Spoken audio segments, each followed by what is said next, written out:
How to use Lyft for airport pickup or drop off.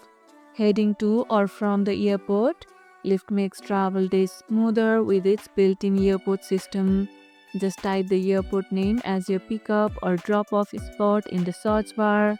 Lyft will show you airport specific instructions. Some terminals have designated zones, so follow the app's guidance carefully.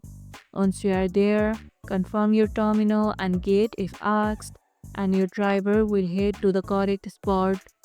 On arrival, drivers will drop you off right at the departure zone unless otherwise required by the airport. Airports may add small fees or change pickup zones, so always check your app for the latest info. Have you used Lyft to get to or from the airport? Drop your tips in the comments below. And that's how you can use Lyft for airport pickup or drop off. And if this video helped, hit the like button, share it, subscribe, and leave a comment. Thanks for watching, and I'll see you in the next one.